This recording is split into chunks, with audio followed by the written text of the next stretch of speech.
Y a los niños que vengan luego. ¡Nos vamos! Ya, pues apúrense, ¡Nos vamos! Así. Apure la causa, pues. Vamos. Ya. Vamos.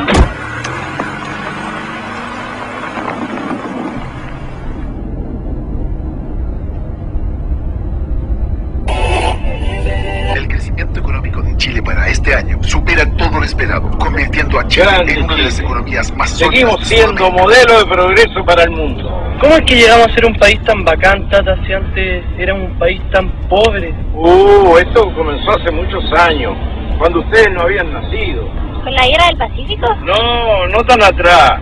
Comenzó en el año 1973. Ese es un periodo de nuestra historia que hasta ahora ha sido muy, pero muy mal contado.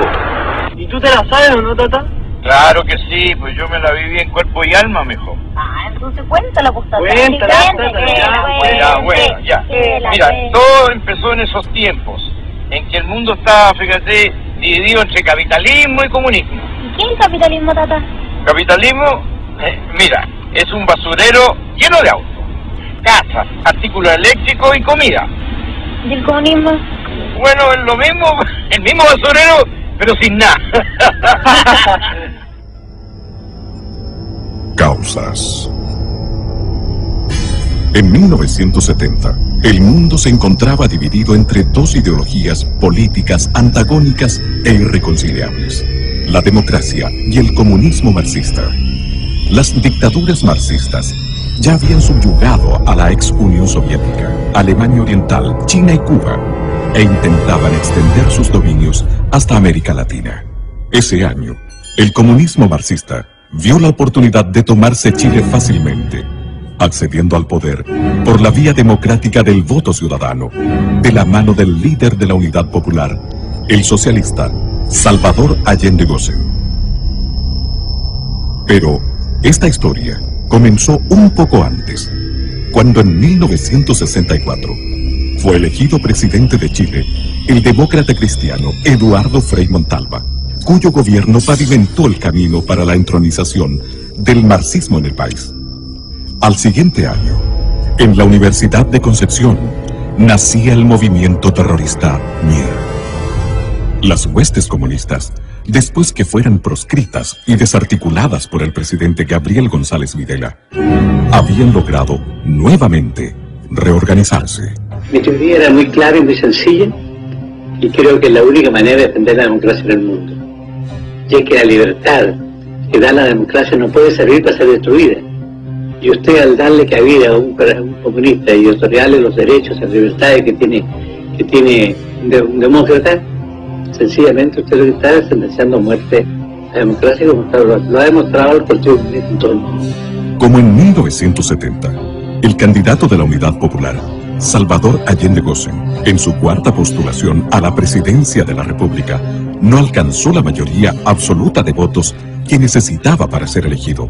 Y por el sistema político de la época, o la institucional de la época, fue ratificado por el Congreso, quien le puso una serie de condiciones para el famoso Estatuto de Garantías, que por supuesto el presidente Allende después pasó por encima. Entonces se lo dijo a Regis Debray, recordemos. Que no hemos olvidado jamás un principio fundamental del marxismo, la lucha de clases. Nosotros dijimos en la campaña electoral que nuestra lucha era para cambiar el régimen y el sistema, y que íbamos nosotros a conquistar el gobierno, para conquistar el poder, a hacer las transformaciones revolucionarias que Chile necesita. El mismo día que Allende fue ratificado como el nuevo presidente de Chile, cientos de personas abandonaron el país. En su primer mensaje del año 71 al Congreso Nacional, él fue muy explícito porque dijo: si el Congreso no acoge las reformas que nosotros estamos realizando, las reformas revolucionarias, puede desatarse en el país un clima de gran violencia. Estamos vigilantes, sabemos perfectamente bien lo que la historia señala y no nos van a pillar de sorpresa. Además, ese enfrentamiento, ¿no?, antagonismo, tendrá ¿Cómo no va a haber si nosotros partimos del hecho esencial marxista de irse atrás? Apenas asumido el mando, Allende reiteró su decisión de instaurar en Chile una economía socialista que contemplaba la expropiación por parte del Estado de todas las actividades vitales para el desarrollo económico y social del país. Ya en el mes de noviembre de 1970, miles de casas habían sido ocupadas por la fuerza y más de 1000 predios agrícolas corrieron la misma suerte en los meses siguientes. Al cuerpo de carabineros no se le permitía actuar contra los usurpadores. Los propietarios quedaron solos y desamparados frente al abuso y al desalojo del que eran víctimas. En las primeras semanas de su mandato, Allende indultó a un grupo de extremistas, condenados por los tribunales de justicia, por asalto, robo y asesinatos a policías durante el gobierno de Eduardo Frei Montalva. Allende los calificó como jóvenes idealistas. Uno de los indultados, más tarde, en junio de 1971, asesinaría en plena vía pública al ex vicepresidente de la República, el demócrata cristiano Edmundo Pérez Sujovic. El tipo se bajó con una ametralladora ya a punto de disparar, se puso al lado de papá y le disparó a escasos centímetros. A lo anterior, se agregó una errónea decisión económica. Allende incrementó bruscamente el gasto público, financiándolo por medio de una descontrolada sobreemisión monetaria del Banco Central, que en ese entonces se produjo una de las peores crisis económicas que tenga recuerdo Chile. Fue una época bastante difícil, porque junto con el directorio de la CIMED muchas veces fuimos al Ministerio del Interior a reclamar, ¿no es cierto?, para que nos dieran fuerza pública. Las tomas no eran solamente de la gente del interior, de la fábrica, normalmente eran tomas hechas por gente del exterior de las empresas. Y ahí se crearon los cordones industriales de Vicuña Maquena, de Cerrillo, con criterios políticos. Pero eso no implica que esas empresas vayan a ser autónomas y vayan a tener independencia para producir. No. Nosotros somos y seremos partidarios de una economía centralizada. Las empresas tendrán que desarrollar los planes de producción que fija el gobierno. Allende promovió la creación de fuerzas paramilitares clandestinas, alentando la vía armada, los saqueos, las tomas de terrenos y predios para llevar a cabo la reforma agraria. Hubo asesinatos en todo el país, estados de emergencia, cadenas obligatorias de información, culminando con la internación de armas clandestinas que provocó una total inseguridad ciudadana. Muchas veces él en distintos discursos, porque era un hombre que tenía mucha facilidad de palabra, hablaba en distintas ocasiones, iba a poblaciones, ahí manifestaba en largas peroratas manifestaba sus puntos de vista con mucha elocuencia. Dijo frases tales como si hay una revolución reaccionaria, armas tendrá el pueblo. Corrían tiempos complejos, difíciles de imaginar para las nuevas generaciones de chilenos. La ciudadanía debió soportar innumerables atropellos, privaciones y temores. Ningún propietario de tierras, empresa o comercio podía trabajar con la seguridad de que su propiedad no fuera expropiada por cualquier razón. Y fui con mis 4 hijos, con mi guagua en los brazos y mis hijos al lado mío y les dije, así que ustedes me tienen amenazada de muerte, aquí están mis hijos y aquí estoy yo. Mátenme cuando ustedes quieran. Yo sufrí mucho ahí. El clima de enfrentamientos que vivía Chile llegó a su punto de ebullición el miércoles 1 de diciembre de 1971, coincidiendo con la visita de Fidel Castro. Chile se da a conocer en el mundo por la acción de sus mujeres. Ellas se levantaron contra el gobierno porque el gobierno las presionaba a no tenerle alimentos para sus hijos. Donde habían colas me ponía para lo que fuera. No teníamos pasta de dientes, no había jabón, no había con qué hacerse aseo, no había con qué lavar, no había nada. Y además hicieron la mayor manifestación pública, la marcha de las cacerolas, que fue interrumpida por los terroristas del MIL que las apalearon, les tiraron papas con hojas de afeitar adentro, les clavaron los glúteos, en fin, 160 mujeres heridas en una marcha que nunca más se conoció en Chile. Muchos, y me recuerdo como el día de hoy, cuando muchos tipos de los cordones industriales se pusieron en las gradas del Santa Lucía y nos tiraban papas con gilet, como el día de hoy. Y las mujeres también se encerraron, se tomaron los jardines del Congreso Nacional y se amarraron en sus rejas. Y lloraban. Y la gente que pasaba le regalaba un pañuelo. Ellas añadieron un pañuelo que la gente les dejó y le dieron una vuelta completa con pañuelos a todo el Congreso Nacional. Perdone que me emocione, pero estos recuerdos son de un hijo para su padre. A la decidida y persistente resistencia de las mujeres chilenas se unieron los estudiantes, protestando ante el intento de implementar la Educación Nacional Unificada ENU, que escondía un plan de concientización de la juventud desde la enseñanza básica a la universitaria. Miles de estudiantes salieron a las calles a defender sus derechos y fueron apaleados por grupos extremistas con el beneplácito del ministro de Educación de la época, el radical Aníbal Palma. La crisis alcanzó muy pronto a los medios de comunicación. Perseguían a nuestros medios. Hubo una clausura de radios que duró 60 días. Las radios en Chile fueron en ese tiempo determinantes para informar a la población de lo que significaba caer en el comunismo. En marzo de 1972, una nueva y grave ilegalidad estremeció al país. Desde un avión de la línea aérea cubana de aviación, fueron desembarcadas en el aeropuerto de Pudahuel una serie de misteriosas cajas. Estas ingresaron al país vulnerando el procedimiento de control del Servicio Nacional de Aduanas, por orden expresa del entonces director de investigaciones y del propio ministro del Interior, Hernán del Canto.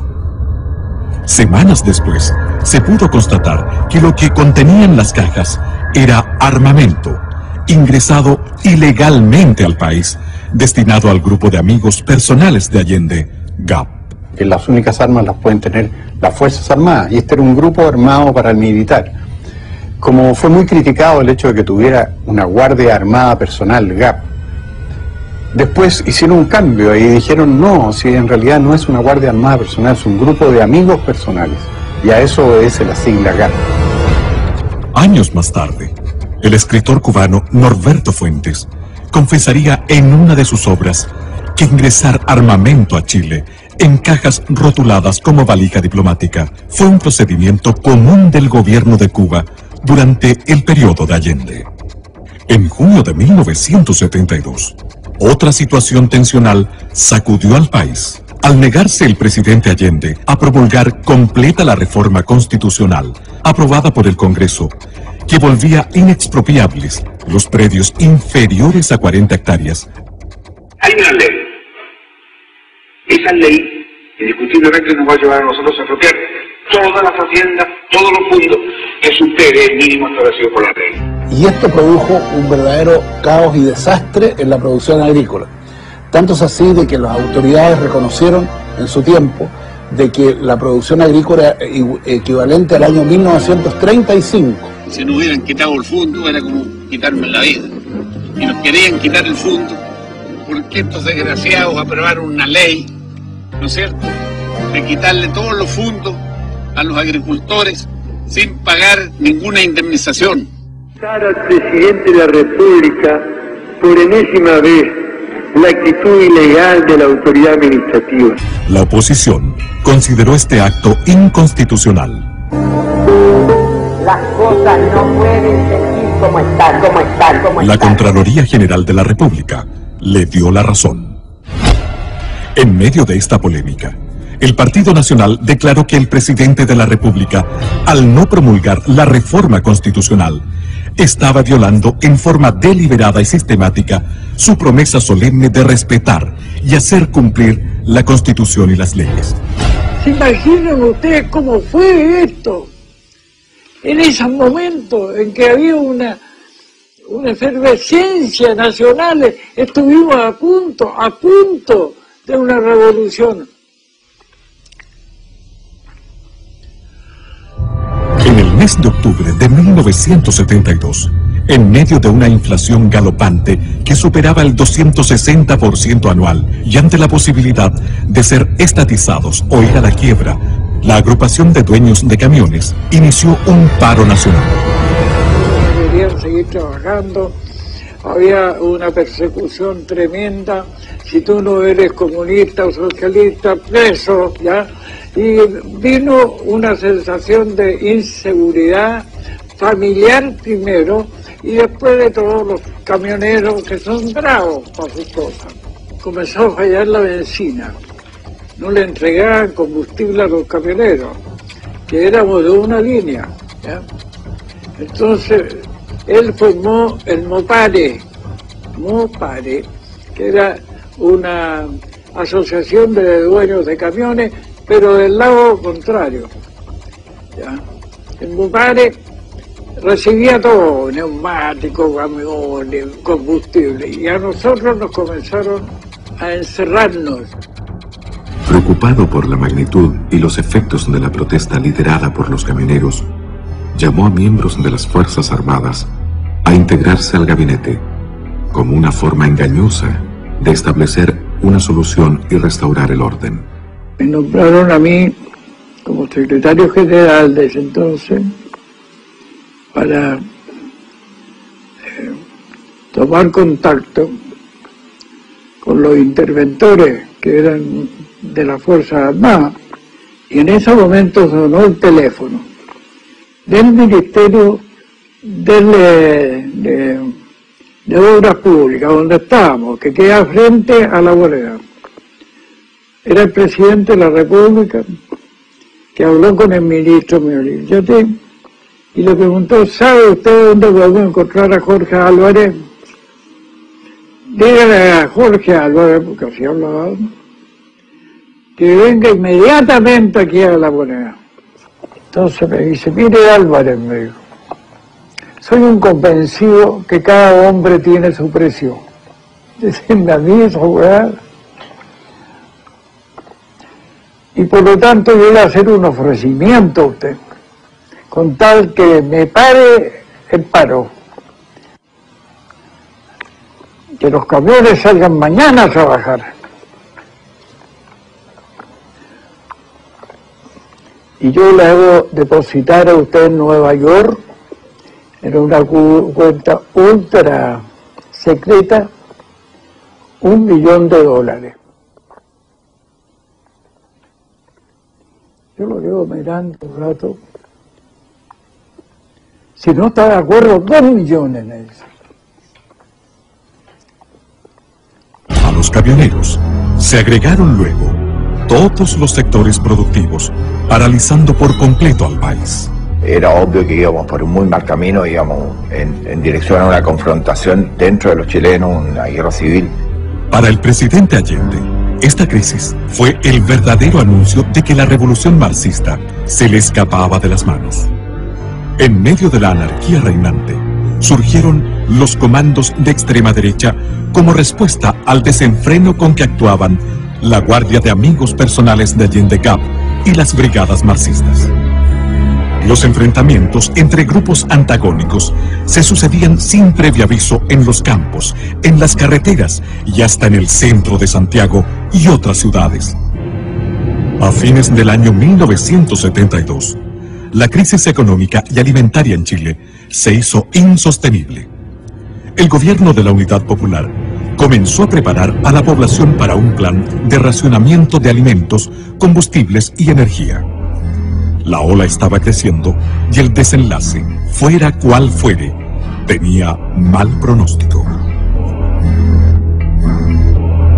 Las Fuerzas Armadas estaban inquietas ante el caos absolutamente visible y palpable, pero se mantenían observantes, fieles a la Constitución, sin intervenir pese al clamor popular que les imponía abruptamente hacer algo. La manera más gráfica y clara de saber lo que ocurría al interior de ellas se devela en alguno de los párrafos de un extenso memorándum confidencial del ejército emitido en 1973 que decía: se ha perdido el respeto por la vida humana, se mata sin temor ni escrúpulo. La propiedad privada tampoco es respetada. El gobierno no da sintonías de desear poner un fin drástico al extremismo en todas sus organizaciones. Las Fuerzas Armadas se sienten íntimamente engañadas y frustradas al constatar que grupos extremistas adversos que no vacilan en atacarlas y socavarlas actúan con el beneplácito de miembros del partido de gobierno. Se ha pasado a una nueva etapa de enfrentamiento en el que las Fuerzas Armadas han sido agredidas y penetradas. Se estima que la guerra no convencional ya ha comenzado. El 21 de mayo de 1973, al hablar en el Estadio Nacional ante sus enfervorizados seguidores, Allende afirmaba que, utilizando primero la ley, haré uso luego de la violencia revolucionaria si fuera necesario. Carlos Altamirano, que era probablemente el más exaltado de los elementos del gobierno de la Unidad Popular, le confesó a la periodista Patricia Pollicer en un libro que se llama Altamirano, cómo era la distribución de los elementos armados que tenía cada partido de la Unidad Popular. Y de esa cuenta uno saca la conclusión de que ellos tenían unos 10.000 hombres en armas. Yo me acuerdo que me regalaron, como recuerdo, una boina de un capitán de ejército cubano que había estado combatiendo contra nuestras fuerzas y había obviamente perdido la vida. Este ejército ilegal que se estaba preparando para un golpe que iba a permitir que la Unidad Popular se hiciera de la totalidad del poder. ¿Dónde estaban esos políticos cuya responsabilidad primordial, si no única, es la de velar por la paz, por la seguridad y por el progreso de la comunidad que los eligió?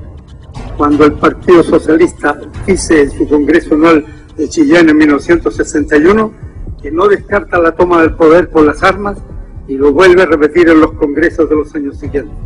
Repentinamente, el 29 de junio de 1973, un regimiento blindado de Santiago se rebeló en el llamado Tanquetazo e invadió el perímetro de seguridad del Palacio de la Moneda.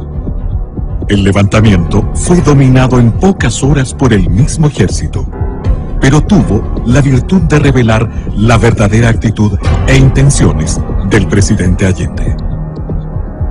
Yo estoy aquí, en Tomás Moro, dijo por radio, con los elementos suficientes para defendernos.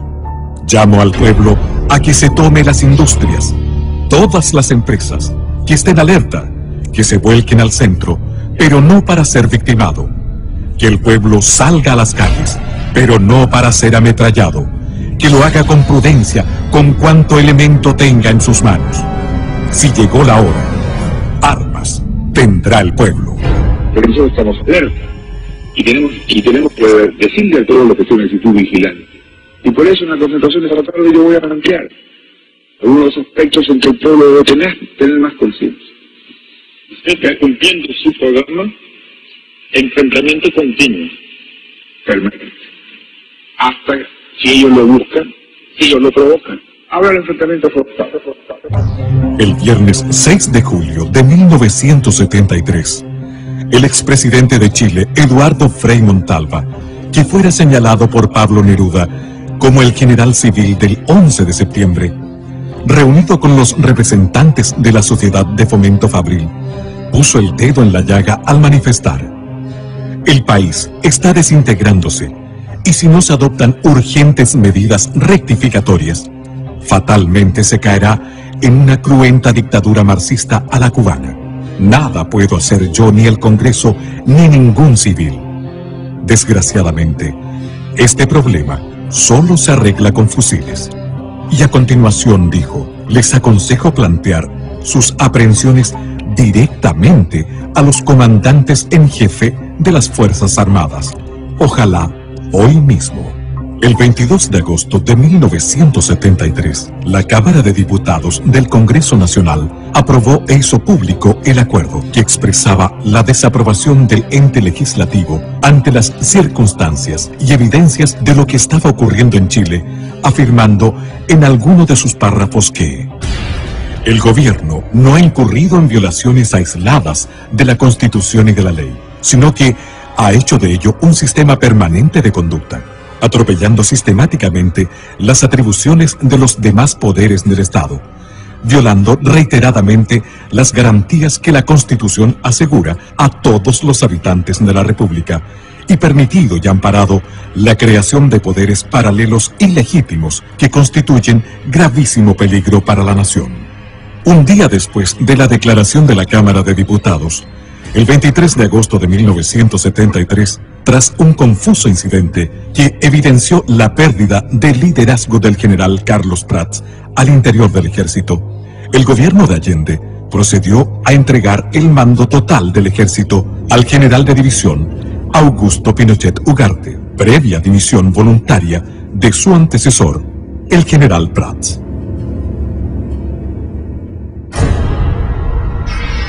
Pronunciamiento militar y estado del país al recibirse. Al asumir el general Augusto Pinochet Ugarte como comandante en jefe del ejército, las piezas claves del porvenir de Chile se ubicaron en el lugar justo, en el momento preciso.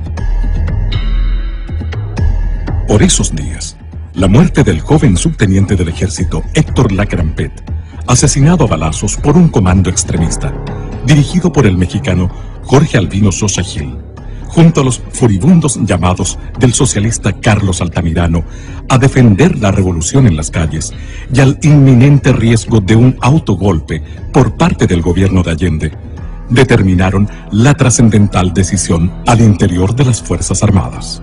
Los oficiales, suboficiales, clase y soldados no tienen la obligación de prestarle obediencia.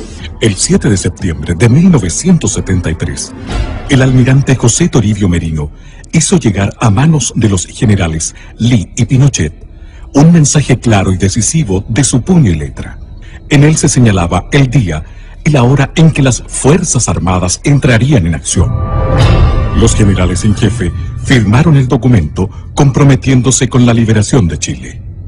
El día 10 de septiembre, a las 16 horas, zarpaba desde Valparaíso la Escuadra Nacional para integrarse a las maniobras navales internacionales UNITAS.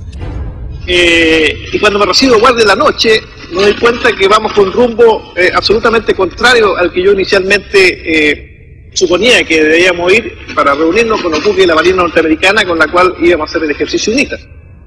Y allí entonces se me entrega un papel donde dice las Fuerzas Armadas han decidido tomar el control del país y a este buque, que era el destructor Cochrane, le ha correspondido tomar el control del puerto de San Antonio.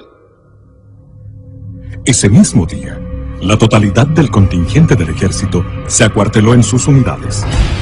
Al conocerse al día siguiente el fallo de la Corte Suprema respecto al desafuero del senador socialista Carlos Altamirano. Estas dos situaciones, aparentemente fortuitas, favorecieron el factor sorpresa de la acción liberadora, disminuyendo el riesgo de un mayor derramamiento de sangre. En la madrugada del 11 de septiembre de 1973, Augusto Pinochet, comandante en jefe del ejército, establece su cuartel general en el recinto militar de Peñalolén, mientras Gustavo Lee, comandante en jefe de la Fuerza Aérea, se instala en su cuartel general de la Academia de Guerra Aérea y el general Mendoza hace lo propio en el edificio de carabineros de General Norambuena, pleno centro de Santiago. En Valparaíso, el almirante Merino arriba a su cuartel general de la Academia de Guerra Naval. Minutos más tarde, la Escuadra Nacional reapareció sorpresivamente en Valparaíso, mientras las Fuerzas Armadas procedían a tomar la ciudad, desplegándose por toda la costa. En Santiago, el ejército hacía lo propio, acercándose a la moneda. Santiago, 11 de septiembre de 1973. Teniendo presente, primero, la gravísima crisis económica, social y moral, las Fuerzas Armadas y Carabineros de Chile declaran, primero, que el señor presidente de la República debe proceder a la inmediata entrega de su alto cargo a las Fuerzas Armadas y Carabineros de Chile. La proclama de la Junta de Comandantes en Jefe de las Fuerzas Armadas y de Orden remeció a Chile entero. A las 7:30 de la mañana, la liberación de Chile estaba en marcha. Y en pocas horas, las Fuerzas Armadas controlaban todas las ciudades y centros estratégicos del país. Al atardecer del 11 de septiembre, la primera gran batalla por la libertad de Chile había concluido. A esa hora, el almirante José Toribio Merino llegaba en helicóptero hasta la escuela militar. Allí lo esperaban el general Augusto Pinochet, el general Gustavo Lee y el general César Mendoza. Fue la primera vez que se reunieron los 4 jefes de la Junta Militar. Tras los saludos marciales de rigor, dieron paso a los abrazos del triunfo y al comienzo del trabajo abrumador que tenían por delante. Semanas después del pronunciamiento militar, Patricio Elwin, uno de los principales líderes de la democracia cristiana, validó políticamente la acción de las Fuerzas Armadas de Chile al declarar en una entrevista a un corresponsal del News Service de Washington y Bonn. La llamada vía chilena de construcción del socialismo, que empujó y enarboló como bandera a la unidad popular y exhibió mucho en el extranjero, estaba rotundamente fracasada. Y eso lo sabían los militantes de la Unidad Popular y lo sabía Allende. Y por eso ellos se aprestaban, a través de la organización de milicias armadas, muy fuertemente equipadas, que constituían un verdadero ejército paralelo, para dar un autogolpe y asumir por la violencia la totalidad del poder. En estas circunstancias, pensamos que la acción de las Fuerzas Armadas simplemente se anticipó a ese riesgo para salvar al país de caer en una guerra civil o en una tiranía completa.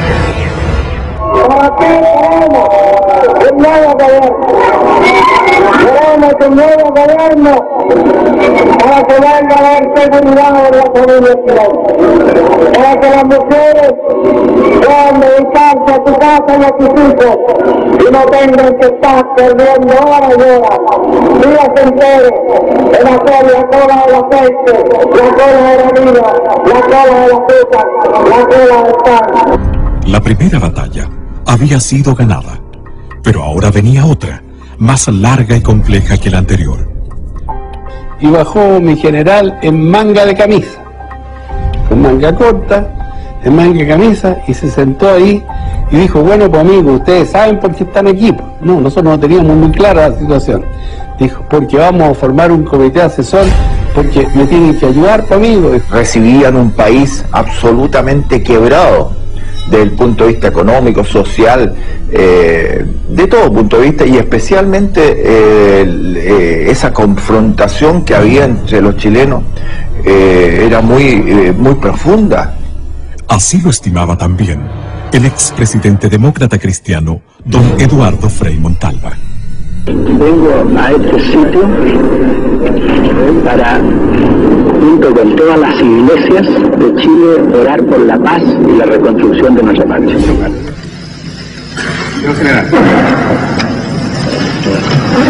juráis, por Dios, por la patria y la justicia, cumplir y hacer cumplir los postulados del acta de constitución de la Junta, con toda la energía que vuestro amor por Chile y con todos los medios a vuestro alcance, cualquiera que sea el sacrificio que ellos os demanden? Sí, lo juro. Sí, lo juro. Sí, juro. Sí, juro. Ese mismo día se comunicó a las representaciones diplomáticas acreditadas en el país que la Junta Militar había asumido el mando supremo de la nación y que se rompía relaciones con Cuba y con Rusia. El expresidente Eduardo Frei Montalva declaraba al diario madrileño ABC: el marxismo, con conocimiento y aprobación de Salvador Allende, y acaso por instigación de Allende, había introducido en Chile innumerables arsenales que se guardaban en viviendas, oficinas, fábricas, almacenes. Los militares han salvado a Chile y a todos nosotros. Ese mismo día, 11 de octubre de 1973, al término del primer mes del pronunciamiento militar, el general Pinochet dio lectura a un informe sobre la situación sociopolítica del país, en el que advirtió que la tarea que estaban comenzando exigiría de grandes esfuerzos y largo tiempo. El país vive en estos momentos una de las etapas más difíciles de su historia. Ella es el fruto de una pesada herencia que recibimos. Las palabras del general Pinochet, refiriéndose a que no había plazos ni fechas claras acerca del término de su misión al mando de Chile, no fueron bien recibidas por la clase política chilena, en especial por los partidos de centro que esperaban ser beneficiados con una entrega inmediata del poder por parte de las Fuerzas Armadas.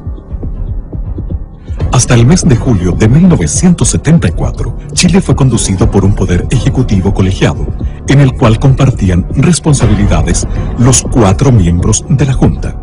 En esta fecha, mediante el decreto ley 806, el general Pinochet recibió el título de presidente de la República. En tanto, la Junta quedó investida de poderes constituyentes y legislativos. Leyes. El poder legislativo, encabezado por el almirante José Toribio Merino, en 17 años de las Fuerzas Armadas y Carabineros de Chile, tuvo el promedio de aprobar una ley cada 3 días. En 17 años de gobierno de las Fuerzas Armadas y Carabineros, se promulgaron 4.652 leyes. En 21 años de gobiernos políticos, se han promulgado 1.556 leyes.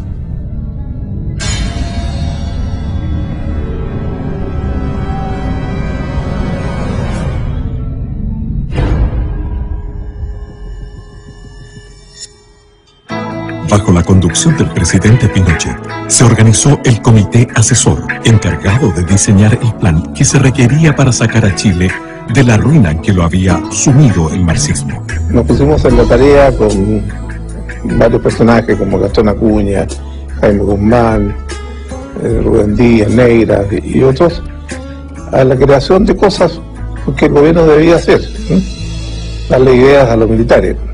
Si bien los militares no tenían una concepción de detalles sobre el manejo económico del país, contaban con la suficiente inspiración para delinear y aplicar un modelo innovador de desarrollo y con los conocimientos de una serie de destacados oficiales jóvenes que habían hecho estudios y obtenido títulos universitarios en economía en paralelo a su carrera militar. Estudiaba yo en la universidad, en la Escuela de Economía, cuando un día, estando en la Academia de Guerra, el subdirector de la Academia de Guerra era precisamente el comandante don Augusto Pinochet Ugarte. Llegué a Santiago y nos constituyó a cargo del general Canesa a 10 oficiales del ejército que habíamos tenido de alguna u otra forma de preparación extra institucional para que le ayudáramos en esta asesoría, lo que se llamó el Estado Mayor Presidencial primero, pero que después pasó a llamarse el Comité Asesor, que después de algunos pocos 2 o 3 años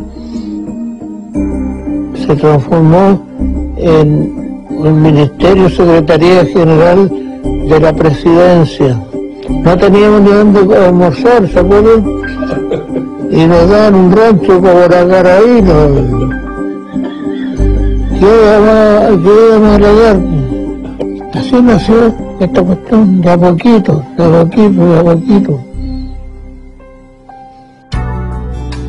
Así, asesorado por su propio staff y por la pericia de un grupo de jóvenes y brillantes economistas egresados de la Universidad Católica de Chile con postgrado en la Universidad de Chicago y del propio Milton Friedman, el presidente Pinochet asumió ese desafío, firmemente convencido de que era el único modo posible de levantar al país en corto tiempo. El 14 de septiembre de 1973 se integró a este equipo el economista Sergio de Castro, asesor del ministro de Economía Fernando Lenis y uno de los redactores del célebre documento denominado El Ladrillo, que más adelante se convertiría en el líder de los economistas liberales que diseñaron y dieron vida al milagro chileno. Los militares ordenaron todo este asunto del país. Estoy escuchando su conversación y sabe que lo más importante es que una vez que los militares ingresaron al gobierno, automáticamente el marxismo se terminó. Y la guerra también. Ojalá hubiese sido así, porque a partir del 11 de septiembre del 73 se renovó con mayor fuerza la guerra irregular. Tata, ¿qué es la guerra irregular? ¿No son tan guerras? Mira, son guerras no como las tradicionales, es cuando no se ve el enemigo de cara. Eso es terrorismo, es lo que pasa con las FARC, con los talibanes. Puta, ¿y eso pasó aquí en Chile, Tata? Sí, y muchas cosas más, porque a partir del 11 de septiembre del 73 vinieron muchos problemas, pero hay muchos que lo niegan. ¿Sabes, Tata? No entiendo nada. No te preocupes, yo te voy a explicar. La guerra irregular, atentado al presidente y Carrizal Bajo. Durante el gobierno de Allende, el senador comunista Volodya Teitelboy comentó públicamente que morirían entre 500.000 a 1.000.000 de chilenos al estallar la guerra civil. Yo recuerdo el mismo 11 de septiembre, por el puesto en que a mí me tocó ir a servir, cuando trajeron el armamento recuperado de la casa del presidente de la República, de Tomás Moro, y aparecieron los fusiles AK-47, los famosos Kalashnikov, este fusil tan en esos años propio del Pacto de Varsovia, o sea, todo de la órbita soviética. Si esta guerra civil nunca llegó a cumplir su sangriento objetivo, fue gracias al trabajo de los servicios de seguridad e inteligencia de las Fuerzas Armadas y de Orden, las que debieron enfrentar un largo estado de guerra irregular que costó la vida a varios de sus miembros. Evidentemente que existía una guerra no regular, una guerra no declarada, pero existía. Nosotros los carabineros sufrimos muchas bajas, nos mataron mucha gente. Todo ese impacto nos llevó a concluir de que habían estas bandas organizadas con mucho poder y hubo que organizar servicios de seguridad que lucharon intensamente contra esa gente y no como se dice actualmente se luchó contra los opositores del gobierno militar, ¿no? Por consecuencia, esto los obligaría a aceptar que el calificativo recurrente de asesinos en realidad se lo merecen quienes armaron a jóvenes inexpertos para enfrentarse al ejército institucional y no los miembros de este, que por obligación profesional debieron reprimir a un ejército irregular. Hoy puedo afirmar que por suerte no obtuvimos la victoria, porque de haber sido así, teniendo en cuenta nuestra formación y el grado de dependencia con Cuba, hubiéramos ahogado el continente en una barbarie generalizada.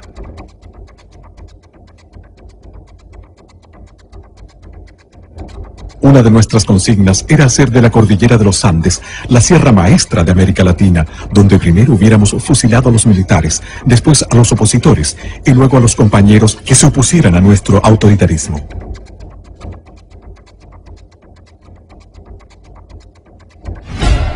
Este estado de guerra irregular solo fue evidente para la ciudadanía a través de algunos hitos que trascendieron hacia la opinión pública, como los secuestros y asesinatos de relevantes personajes del quehacer nacional. El decomiso de los arsenales clandestinos de Carrizal Bajo y el intento de magnicidio contra el presidente de la República. Todo esto se prepara a fines del 83. Ahí comienza a armarse, junto con la creación formal del Manuel Rodríguez, del movimiento Manuel Rodríguez. Esta era una cooperación revolucionaria de Fidel Castro al Partido Comunista. O sea, que el Partido Comunista en el año 86 era sí o sí. El régimen militar tenía que terminar, a como diera lugar. Pese a que la Constitución de 1980 dejaba establecidos los plazos para transferir el poder a quienes el pueblo eligiera en los procesos electorales de 1988 y 1989, como efectivamente sucedió, el 14 de diciembre de 1983, surgió la organización autodenominada Frente Patriótico Manuel Rodríguez. ¿Estas armas de dónde venían? Estas armas eran armamento del ejército de Estados Unidos abandonado en Vietnam. Y eso pudo determinarlo un peritaje del FBI. Estas armas fueron llevadas a Cuba, fueron entregadas a Cuba. Y Cuba lo reconoce en más de alguna publicación que se han hecho, en barcos pesqueros de alta mar, los trajeron a las costas chilenas. Sabemos aproximadamente por la cabida que tenían las dos goletas, que ingresaron alrededor de 70 a 80 toneladas y se lograron pesquisar entre 55 a 60 toneladas. El resto o está en la zona o está repartido. Por lo que se ha escuchado, dice que esas armas están en algún lugar y bien guardadas y bien mantenidas. Esta fue una larga investigación, hubo más de 60, 70 procesados, detenidos, fueron condenados, y los más importantes de estos se fugaron en una gran fuga de febrero o enero del año 90. Y los otros, bueno, los otros están amnistiados, indultados, desde luego en ningún Chile. Ahora, ¿qué iban a hacer con 4.000, 5.000 M-16? ¿Tenían 4.000, 5.000 combatientes? Había mucho combatiente preparado. Mucho combatiente preparado en Cuba, en Angola, en Nicaragua. Habían oficiales que sí prepararon esto. El propio atentado al general Pinochet no le quepa la menor duda que fue preparado por oficiales de Estado Mayor cubanos. El cohete Low para un tanque. El cohete Low genera de 2.000 a 3.000 grados Celsius. Era para que no hubiese salido nadie vivo. ¿Por qué? Porque la carretera era de 2 pistas, una ida y una de vuelta. Cerraron una pista con un vehículo con una casa rodante. Al otro lado había una quebrada de 200 metros, había un pequeño murallón de 20 metros al otro lado, y por el camino hacia el oriente lo cerraron con una camioneta Loop con 6 hombres, con Low y con M-16. Eran alrededor de 21 o 22 hombres. A uno de los vehículos adelantados los carbonizan con un Low. Los matan a los 4 que han convertido en carbón. Miguel Pinochet iba en un Mercedes-Benz. Iban 2. Ellos no sabían en cuál de los 2 iban, pero eran autos blindados. Y le dispararon por todos lados, le tiraban granadas, los autos saltaban. Por la reconstrucción de escena estaba clarísimo. Pero los autos resistieron absolutamente. Y cuando llega el momento en que uno le dispara un Low, esos que paran un tanque, ahí yo creo absolutamente en los milagros, pero en este caso es un milagro científico, que el Low, para prepararse, entonces para explosar, requiere de un mínimo de distancia, requiere a lo menos 25 a 30 metros para prepararse, porque si no, muere el tirador. Bueno, aquí este hombre se acercó para asegurar el blanco y disparó a 10 metros. Y el Low no estalló. Este vil atentado costó la vida a 5 integrantes de la escolta presidencial y dejó inválidos a otros 12. Sin embargo, una vez más, la divina providencia, junto al coraje y la rápida reacción de los escoltas, no permitieron que se concretara el magnicidio, y el presidente Augusto Pinochet y su nieto de 11 años, Rodrigo García, que le acompañaba en esa oportunidad, resultaron ilesos. Y al último momento, yo no sé por qué le grité todavía por un vidrio, por una ventana: sube al niño en el auto tuyo. No iba a ir, el niño iba a ir con el médico. Y yo no sé, porque si no, Augusto se habría bajado. Si no va con el niño, se baja y lo matan, por supuesto. Pero Rodrigo tenía mucha pena porque había visto morir a los escoltas. Él al principio lo veía como que fuera una cosa irreal, como de televisión. Así lo veía él al principio. Después se dio cuenta que era real. Y le dije: mira, hijo, tienes 2 opciones. O esto te amarga la vida, o simplemente lo tomas como una prueba que Dios te da y maduras, y lo tomas positivamente o negativo. Es tu elección. A Al hacerse público este cruel atentado en contra del primer mandatario de la República, la ciudad de Santiago se volcó a las calles en una marcha que congregó sobre 700.000 personas que desfilaron durante 8 horas frente a su presidente. Destacando las escarapelas del partido Avanzada Nacional, bastión nacionalista que llegó a tener 122.000 militantes.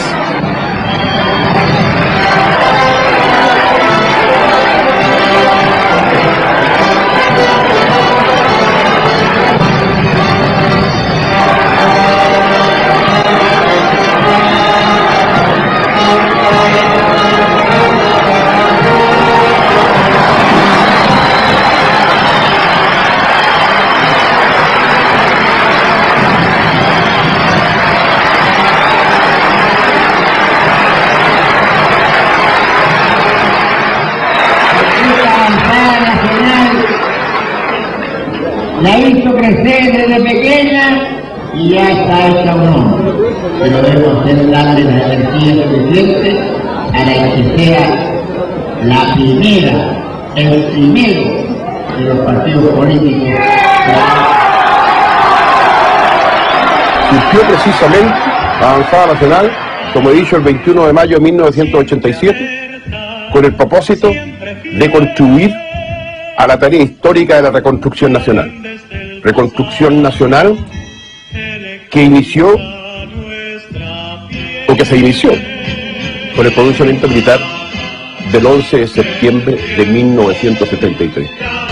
Después de sufrir el más vil atentado que me ha permitido seguir viviendo para luchar por la libertad de nuestra patria, reitero que, mientras él me lo permita, emplearé todas mis energías al servicio de esta tierra que tanto. Qué heavy, Tata.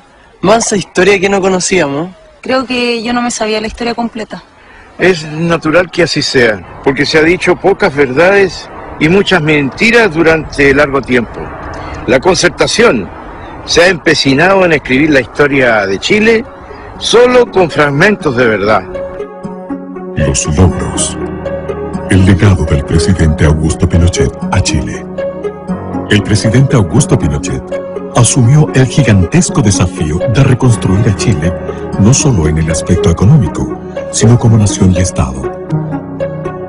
Este ideario quedó plenamente expresado en los documentos Declaración de Principios del 11 de marzo de 1974 y en el Objetivo Nacional del 23 de diciembre de 1975, que sirvieron luego de base para reformular la Carta Fundamental y Constitución de la República, sometida a plebiscito el año 1980. Por razones obvias, el mayor esfuerzo inicial fue puesto en la recuperación económica. Y si hay un logro indesmentible, aceptado tanto por adherentes y adversarios del gobierno de las Fuerzas Armadas y de Orden, es que este recibió un Chile en ruinas y entregó un país en orden y progreso. Cuando en el resto del mundo, en prácticamente todo el mundo, existía una política muy estatista, muy socialista, que era absolutamente distinta de esta economía. En el mismo Chile, la economía estaba absolutamente fijada y manejada, estaban fijadas las tasas de interés, estaban fijados 3.500 precios, sencillamente estaba desconocida prácticamente la propiedad privada. En 1975, para sacar al país de la ruina financiera en que lo había sumido Allende, el gobierno se vio en la necesidad de implementar un tratamiento económico de choque. Tras unos primeros años de dificultades, el método aplicado comenzó a afianzarse y el país inició una rápida recuperación económica. El sorprendente progreso y prosperidad de Chile motivó a que el mundo comenzara a hablar muy pronto del milagro chileno. Años más tarde, en 1985, en medio de la primera gran crisis que estremeció conjuntamente a todas las economías del planeta, el gobierno llamó a integrar el gabinete a Hernán Vigi. Tras conocer su propuesta para superar el aciago momento, el presidente Pinochet lo nombró ministro de Hacienda. bajo su gestión, se retornó a los principios liberales implementados con éxito por los Chicago Boys. Se controló la crisis y se inició el notable crecimiento económico que llevó a Chile a duplicar su PGB en los siguientes 10 años. En Chile y en el mundo se habló entonces del segundo milagro chileno. Posteriormente, entre los años 1985 y 1990, y dado su exitoso resultado, el sistema financiero aplicado en Chile fue adoptado por los gobiernos de Estados Unidos e Inglaterra y, paradójicamente, tras la caída del comunismo, por la mayoría de los gobiernos socialdemócratas. Que los logros del gobierno militar son muy grandes, que se han tratado de minimizar por el mundo político hoy día, pero hay que visualizarlo en todo su contexto. Dice que él nunca hacía mención de las cosas que había hecho. No se vanagloriaba de nada. Siempre pensaba que tenía que completar otras metas, que no todo estaba terminado. Yo creo que el tema de las obras de mi papá, no creo que nadie debe mencionar nada, es simplemente la historia. Hoy Chile es lo que es gracias a él. Justamente en la parte educacional, que hoy está tan de moda, era uno de los puntos que él siempre quiso completar. Consciente de la urgente necesidad de dotar a Chile de un sistema descentralizador que potenciara los recursos humanos, materiales y productivos de cada lugar geográfico del país, el gobierno dictó uno de los decretos más significativos para el desarrollo de Chile, el Decreto Ley número 575, que instauró la visionaria división política y administrativa del país, conocida como la regionalización. Y todos integramos a hacer lo que estamos haciendo, que todos tenemos un objetivo, que es levantar a la nación. No se trata de levantar una parte, se trata de levantar todo el país. Me dijo, yo quiero, así con la voz que tenía, yo quiero un organismo de colaboración al más alto nivel y en todas las direcciones. ¿Está claro? Sí, dijeron. Bien, a trabajar. Esta nueva división política y administrativa de Chile fue un paso gigantesco en pos de la integración del país, que hasta la fecha aparecía extremadamente dependiente del gobierno central. Tras la regionalización, con notable visión geopolítica, el presidente Pinochet hizo realidad la construcción de la carretera austral, la ruta más hermosa de nuestro país, integrando a Chile, el extremo sur y a sus habitantes.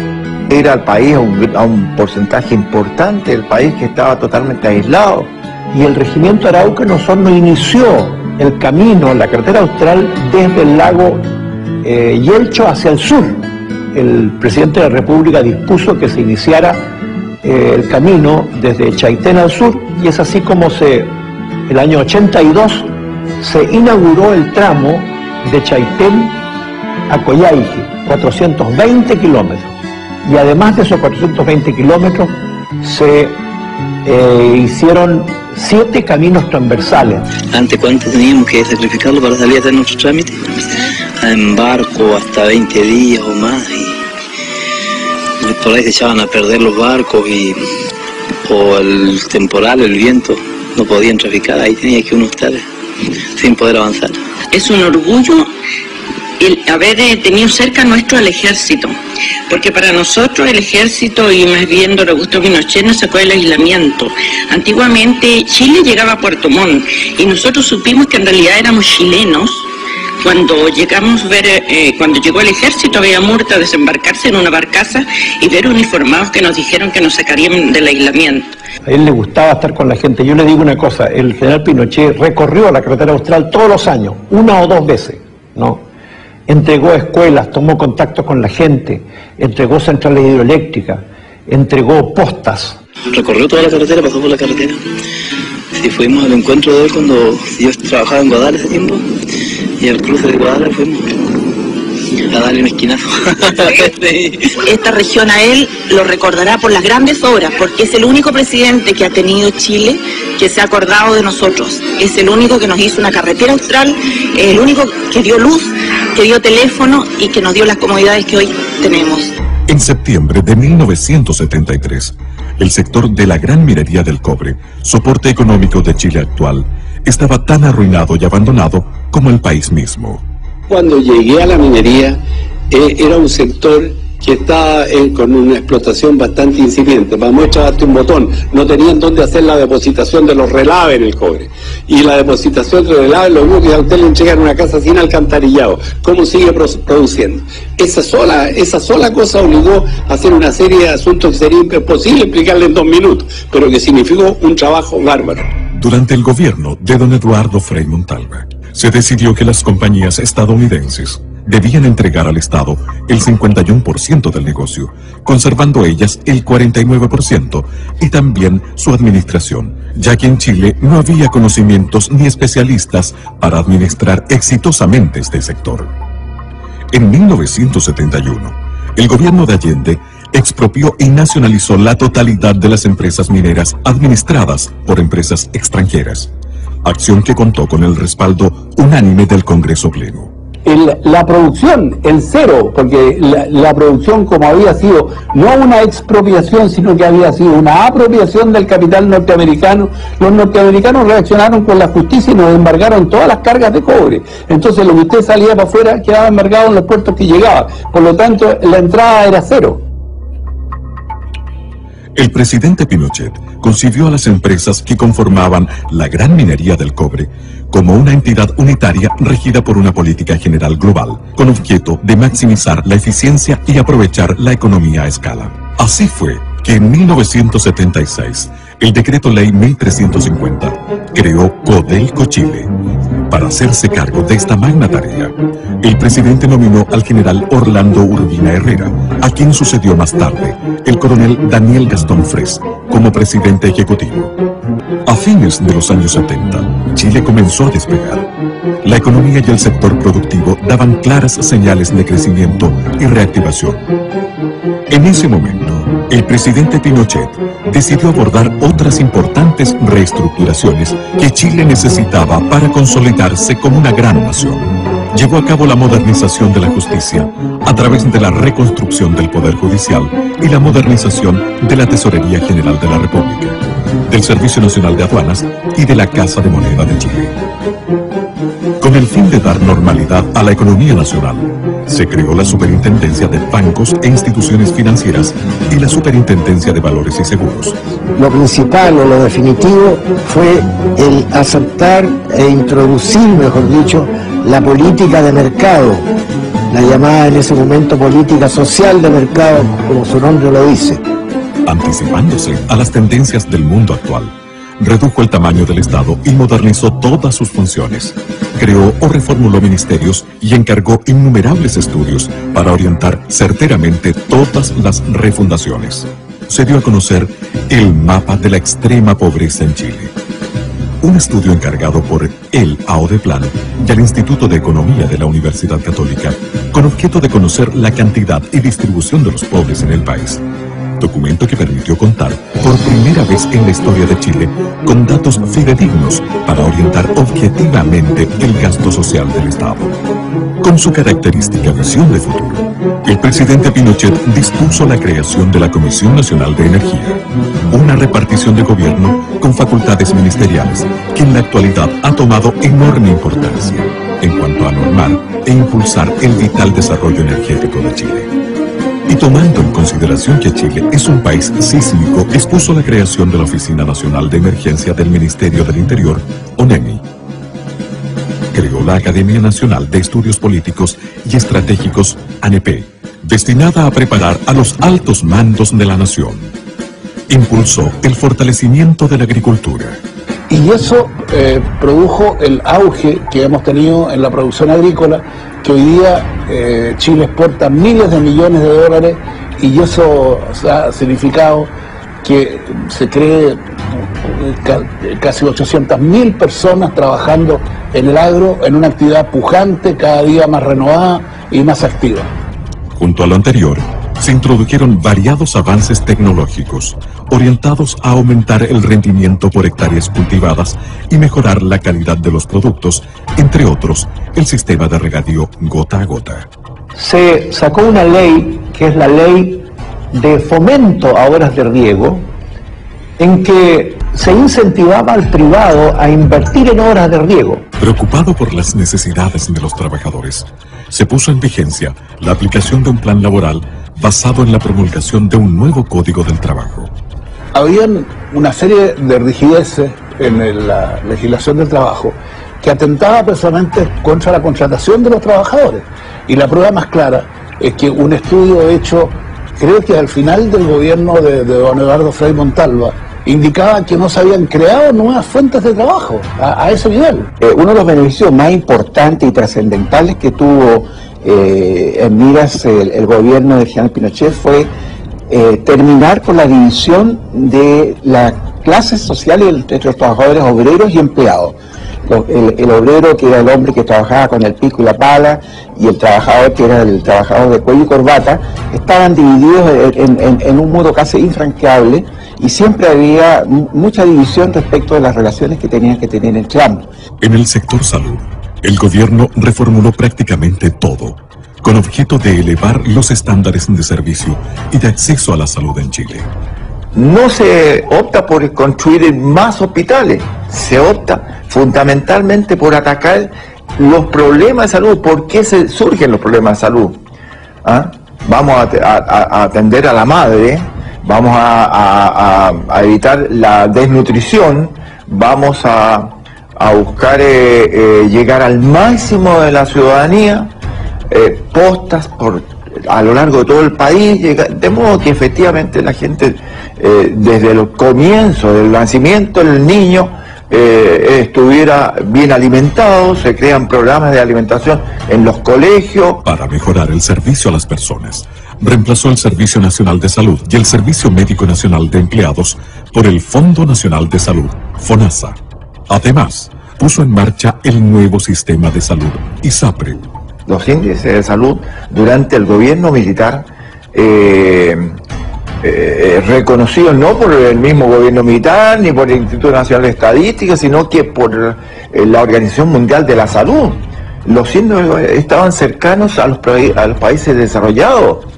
Las innovaciones alcanzaron también al área previsional, reemplazando un sistema de reparto en manos del Estado por una gran reforma, creando un nuevo sistema de pensiones de vejez, invalidez y sobrevivencia. Usted comprenderá que si las cajas de previsión estaban quebradas todas las cajas de previsión, el sistema previsional chileno no es que lo hayan inventado porque había que reinventar uno nuevo por ponerle nombre, era porque estaba todo en el suelo.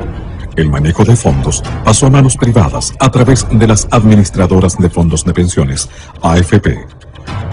Al mismo tiempo que es efectivo y eficiente, y que es copiado por muchos países del mundo, permite generar en Chile una tasa de ahorro excepcional de luego en Latinoamérica.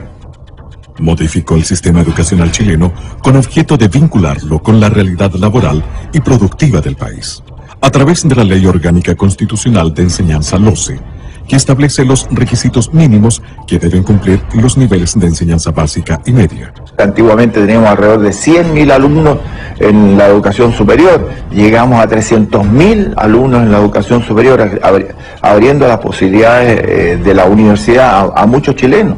Estableció la beca Presidente de la República, que ha sido útil para la formación de excelencia y reforzamiento de las nuevas generaciones en centros de estudios en Chile y en el exterior. En 1980, tras varios años de estudios y redacción que comenzaron en 1974, el gobierno de las Fuerzas Armadas y de Orden sometió a la opinión de la ciudadanía el texto de la nueva Constitución de la República de Chile, a través de un plebiscito que convocó sin distingos políticos partidistas a todos los chilenos residentes en el territorio nacional. Total nacional. Votos sí, 3.943.068. Votos no, 1.000.000 729.018. Nulos, 165.855. El país aprobó la nueva Carta Fundamental, que hasta hoy rige a Chile, dándole pleno respaldo a las reformas y modernizaciones presentes en ella, como también a las disposiciones transitorias que establecían que la Junta de Gobierno asumía las funciones legislativas y constituyentes con el capitán general Augusto Pinochet Ugarte como única autoridad ejecutiva a nivel nacional, y al marco institucional que establecía el mecanismo para la sucesión del presidente a través de un plebiscito a efectuarse en 1988 y posteriormente, según los resultados de este, la realización de elecciones libres presidenciales y parlamentarias en 1989, tal cual aconteció. Reafirmando lo anterior, el presidente Pinochet dispuso e impulsó la construcción de las instalaciones del actual Congreso Nacional en la ciudad de Valparaíso y creó la ley de partidos políticos con la cual se rigen la totalidad de los partidos existentes en la actualidad. Con notable visión geoeconómica, el presidente Pinochet puso especial énfasis en el desarrollo del comercio exterior que años más tarde daría paso a los innumerables tratados de libre comercio que han significado prosperidad económica y nuevas fuentes de trabajo en Chile. Y creó ProChile para proveer al comercio exterior de un instrumento de promoción y respaldo especializado, con una oficina en cada una de las sedes diplomáticas nacionales. En este periodo se inició el gran poder exportador de productos no tradicionales que a la fecha solo era de carácter minero. Chile se convirtió en el principal país exportador hortofrutícola del hemisferio sur. Se dispuso la apertura de la economía al mundo exterior. Se eliminaron las barreras no arancelarias y se aplicó la rebaja y uniformidad de los aranceles. Hecho este último que permitió al presidente Pinochet concretar dos logros en uno. Al implementar la zona franca de Iquique y el moderno aeropuerto en la misma ciudad, como medio de estimular la recuperación económica de la zona, creó el Servicio Nacional de Turismo, Sernatur, encargada de la promoción del turismo a nivel nacional e internacional. No solo las grandes transformaciones y modernizaciones ocuparon al presidente Pinochet. Su grandiosa obra está salpicada de detalles. Tenía mucho aprecio a los mapuches. Y tanto así que, por ejemplo, en el Consejo Económico Social, su principal preocupación fue tener un representante del mundo mapuche ahí, que fue el profesor Efraín Nahuelpan, que vive en Villarrica. Además, en el sur, él fue nombrado lonco, se le entregó la clava, que es el toque de mando de los mapuches, como símbolo, y de hecho, ellos tienen muy buen recuerdo, porque cuando hubo que repartir las tierras después de la reforma agraria, ellos se convirtieron en propietarios, verdaderos propietarios de sus tierras. Creo que era un ser excepcional, una persona preocupada de todos quienes trabajábamos al lado de él. Siempre tenía una palabra de preguntarle cómo se encontraba la familia. Haciendo gala de su gran espíritu patriota, dispuso por decreto que la cueca fuera oficializada como baile nacional e incorporó como símbolos patrios al copihue y la araucaria. Faltaba algo, faltaba que alguien le pusiera la marca, porque el animal con marca, ese tiene valor. Y fue así como mi capitán Augusto Pinochet Ugarte acordó firmar el decreto con fuerza de ley de que la cueca era la danza nacional. Fue el primer presidente de Chile en ejercicio en viajar a Isla de Pascua. En Rapa Nui había solo 1.200 electores, cifra a la que los políticos no le daban relevancia. Sin embargo, el presidente Pinochet, con su visión geopolítica, no lo consideró así y llevó a la isla progreso, fomentando el turismo y construyendo un hospital que en esos años tuvo un costo de $3 millones. La emoción y alegría de los pascuenses se reflejó en el tierno y conmovedor saludo que le brindó una pequeña pascuense.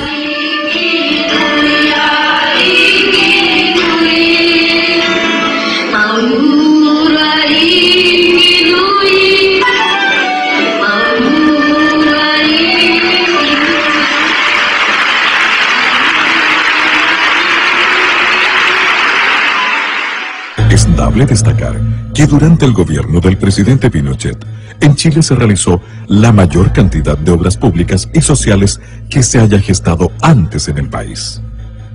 Se creó e instauró el innovador sistema de subsidios de gobierno anteriormente inexistente, como método para facilitar el acceso de los chilenos a vivienda, salud, educación, pensiones y otros bienes.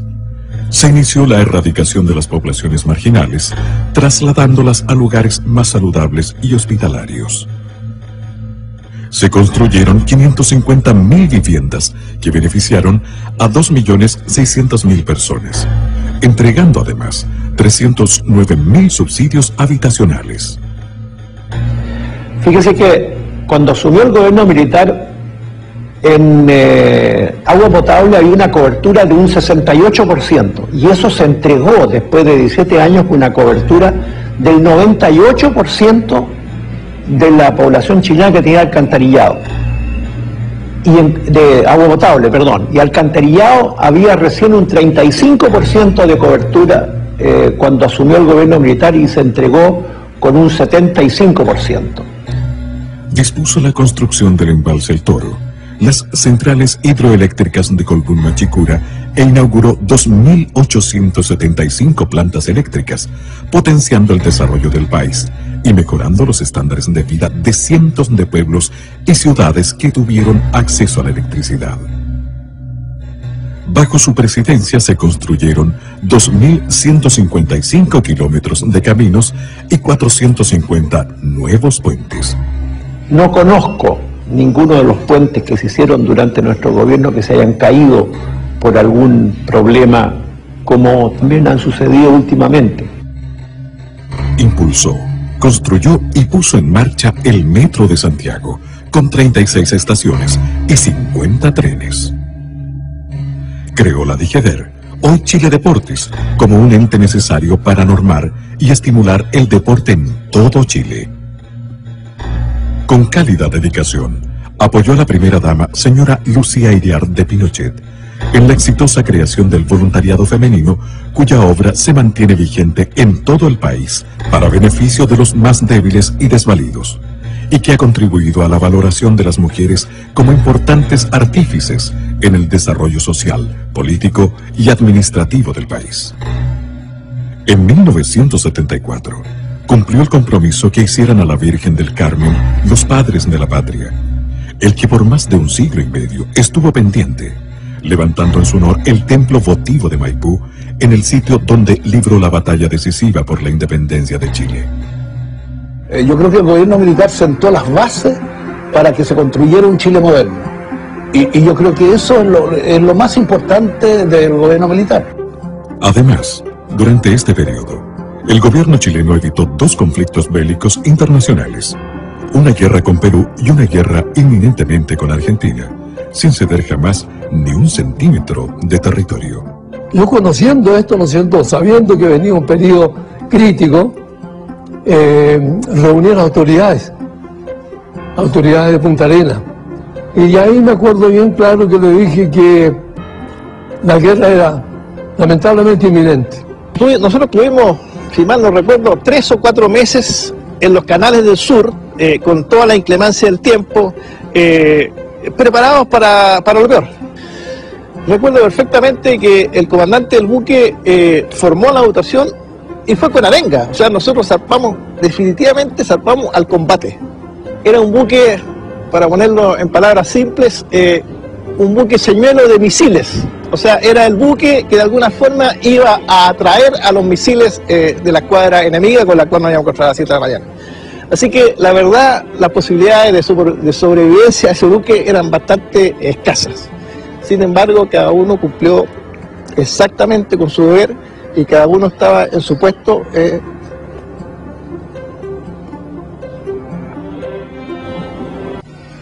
Y muchas veces, señores, tuve que soportar la tensión de ver cómo la República Hermana de Argentina efectuaba ejercicios, acciones de guerra hasta la línea de frontera.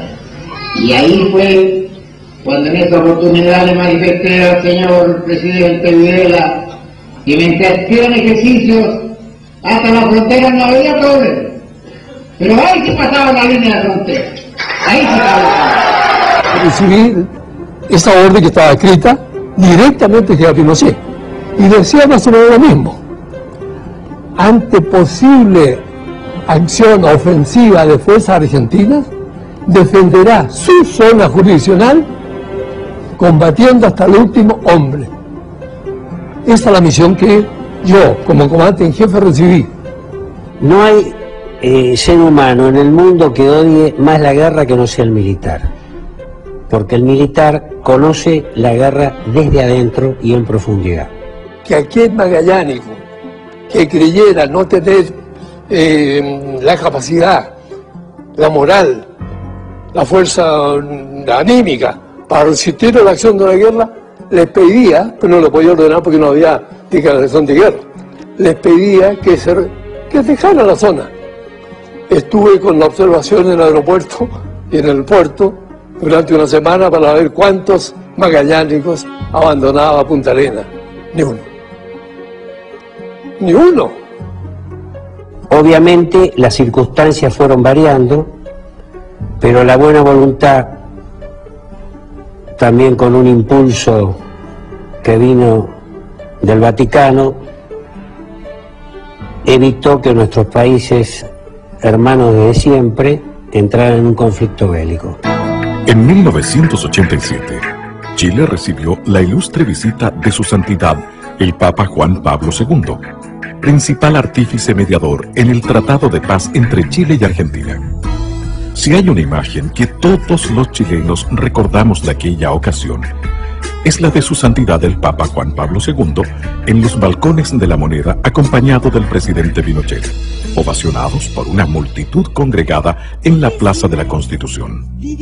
Ese mismo pastor, jefe de la iglesia en el Orbe, que tras reunirse con el presidente Pinochet por 3/4 de hora, en vez de los 20 minutos programados por agenda, se reunió con los obispos de la iglesia chilena y en ese encuentro privado les dispuso su total presidencia y participación en la marcha política del país. Años después, su santidad Juan Pablo II envió una carta personal felicitando y dando su bendición al general y su esposa, señora Lucía, por cumplir 50 años de matrimonio. Y no podía ser de otra manera. Pinochet fue un católico observante que durante todo su periodo de gobierno respetó e hizo respetar los valores de la Iglesia, como también el de los otros credos religiosos. Oye, ¿te conviene que hayan caballos? Oye, mami, me dijiste que había motos. No, sí hay. Llegamos, al fin. Ay, ay, ay. Púrate. Está buena la vista. Mira, la verdad es que está bonito, ¿ah? Sí, igual hemos invertido tiempo acá. Mira este paisaje, Samuel, miren. Miren la maravilla, la panorámica. Mira. Y ese letrero dice Carretera Austral, Augusto Pinochet Ugarte. Qué espectacular, ¿te gusta? Una maravilla. Cientos de kilómetros de carretera que antes de Pinochet eran intransitables. Oye, Tata, Sí. ¿tú crees que después de todo esto la gente dejó de hablar mal de él? No, hijita. El dicho es que el mal nunca descansa. Entrega del país a los políticos. Venganza e inmortalidad. Tal como estaba establecido en la Constitución Política de la República, aprobada por los chilenos en 1980, el gobierno del presidente Pinochet llamó a un plebiscito en 1988 para conocer la voluntad ciudadana respecto a la continuidad del régimen o al traspaso del poder a la clase política. Hay que ver un dictador fijarse plazo. En este momento que estamos a un paso, me han nominado y estamos a un paso de llegar a efecto plebiscito. ¿Cuál es el ansia de poder que tengo yo? Una alianza circunstancial e instrumental de las fuerzas políticas adversarias, unidas a una campaña publicitaria nacional e internacional sin precedentes, inclinó la balanza hacia la entrega del país a los políticos. Que por sobre la contingencia está Chile y sus valores permanentes. En consecuencia, acatamos los resultados que el país ya conoce. Esa imagen, que yo cuando era senador también la viví, cuando el general Pinochet le entrega la banda presidencial a Elwin, ningún gobierno de facto que yo conozca ha hecho eso. Y eso no se ha resaltado convenientemente.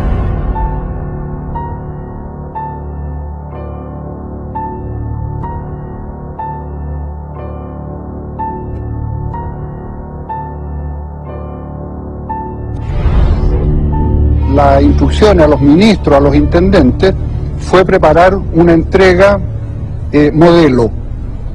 Y así se hizo en cada una de las oficinas públicas, entregar totalmente transparentado lo que era en ese minuto el organismo fiscal. Se entregaba a una nación ordenada, fuerte y sólida, que ostentaba un 5% de cesantía y un 7% de crecimiento económico. Y en este momento se ingresa ya a la sala de plenarios, con lo cual se da inicio así a la solemne ceremonia en que el presidente de la República da cuenta de su gestión de gobierno de servicio central.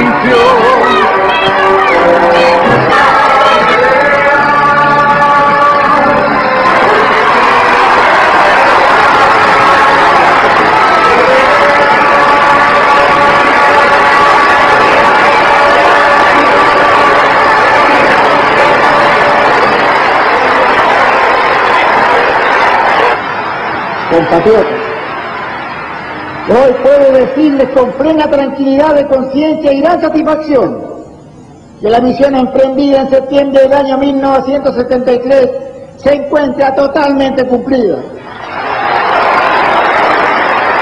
Chilenas y chilenos, tengo fe en los chilenos y esperanza en su promisorio destino. La tengo porque en estos 16 años de trabajo conjunto hemos forjado una orden institucional cuya solidez y coherencia constituyen el fundamento más sólido para seguir avanzando hacia el pleno desarrollo. No olvidemos nunca que fuimos capaces de levantar a Chile de las ruinas y que hemos construido un país nuevo, moderno y pujante. En consecuencia, comprometámonos ahora y para siempre a no permitir jamás que nuestro país deje de ser esa patria orgullosa, soberana y libre que tanto amamos. ¡Viva Chile! El poder civil fue asumido por un gobierno de coalición o de concertación de partidos políticos, donde figuró la Democracia Cristiana, el Partido Radical, el Partido por la Democracia y el Partido Socialista. Patricio Elwin, su primer presidente, confirmó la institucionalidad vigente del gobierno militar al realizar solo algunos cambios superficiales, aunque prometió una transición negociada, justa y prudente. A poco andar, creó la Comisión Rettig, su pretexto de primero conocer la verdad antes de establecer la reconciliación. Porque en Chile no somos todos iguales. Aquí la ley, y sobre todo la ley penal, se aplica para un lado y no para el otro. Les quiero recordar, sobre todo a los jóvenes, y les quiero decir, porque es así, que la ley de amnistía, que es una ley vigente en Chile, se aplicó a más de 1.400 personas. Se aplicó, vale decir, 1.400 personas salieron en libertad. Ahí salieron la gran mayoría terroristas, delincuentes, y cuando se trató de aplicar a militares y carabineros, el Poder Judicial negó esta condición y no la aplica. En nuestros días, dirigentes del Partido Comunista Chileno siguen afirmando que no descartan el empleo de la lucha armada. Don Patricio Elwin hizo uso de una facultad constitucional de aplicar un indulto.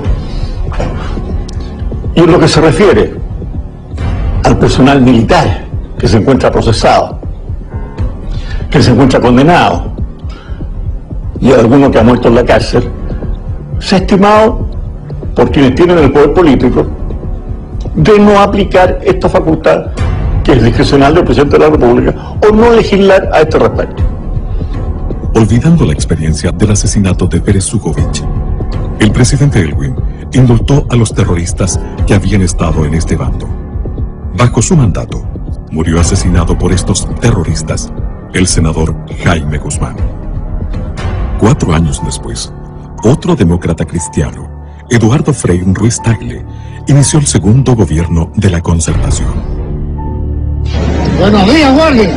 ¡Buenos días, mi general! Durante su periodo, el general Pinochet asumió como comandante en jefe del ejército, cargo que dejaría más tarde para integrarse al Senado de la República como senador vitalicio. Siendo un senador de la República y encontrándose de viaje por Europa, el general Pinochet fue detenido en Inglaterra e interrogado por sus tribunales. Él acudió allá con el fin de someterse a una operación quirúrgica, que fue muy exitosa. O sea, si no hubiera sido por este episodio desatado por el juez socialista, digo juez socialista porque había sido diputado socialista, Baltasar Garzón, y un íntimo colaborador de Salvador Allende, como fue Joan Garcés, que promovió esta acción, de concierto con Garzón. Entonces, ellos dos urdieron esto y enviaron un oficio al gobierno socialista inglés. Los laboristas gobernaban en Inglaterra en ese momento. Entonces fue una alianza política que en el fondo se tradujo en el secuestro del general Pinochet. El juicio mismo en Londres fue una cosa grotesca, ¿se fija? Porque tanto ustedes se acuerdan que se recusó un juez y se ganó esa recusación. Yo creo que eso fue una vergüenza mundial, un escándalo, realmente un escándalo. Y además en violación de toda la legislación conocida, porque el general Pinochet tenía inmunidad oficial, o sea, él como ex jefe del Estado y además con un pasaporte oficial del gobierno chileno no podía ser detenido. La noticia de su detención provocó gran revuelo mundial. Los medios de comunicación marxistas y socialdemócratas connotaron el hecho como un triunfo de la democracia. Y queremos decirle al juez Garzón que lo entienda muy bien. Chile ha sido, es y será siempre un país libre y un país soberano.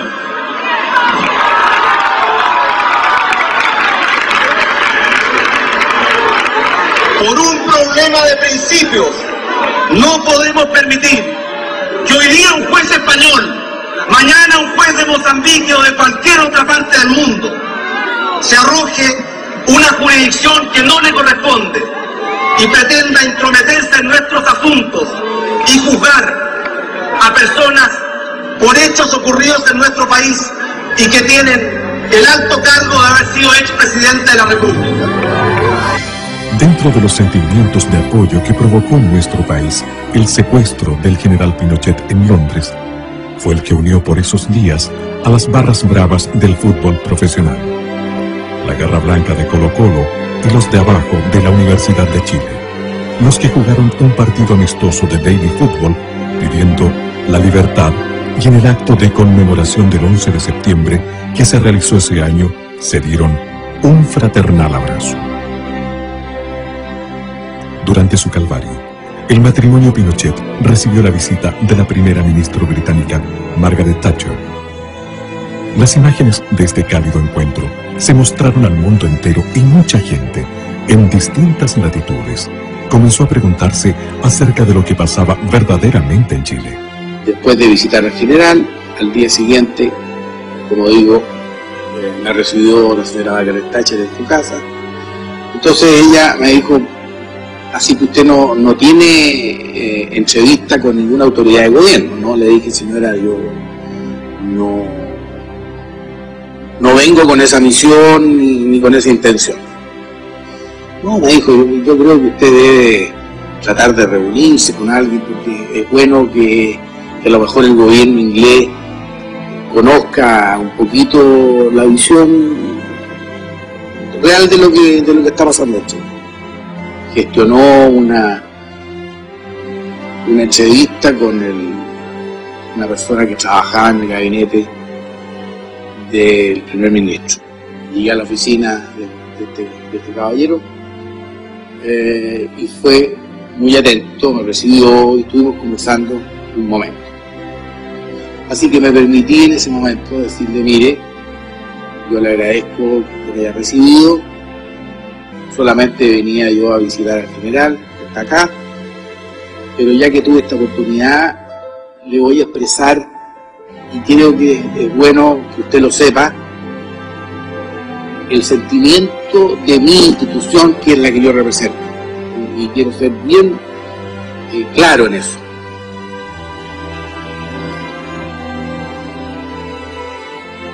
Nuestra institución nunca más va a confiar en Inglaterra. Lo de Londres fue terrible, pero fue algo inesperado, absolutamente, en el primer momento. Ahí lo vi triste, lo vi terriblemente. Mira, cada despedida era, para él sentía que se iba a morir en cada despedida cuando se... Creo que sintió una gran desilusión, pero y también temor que a lo mejor no muriera en su tierra.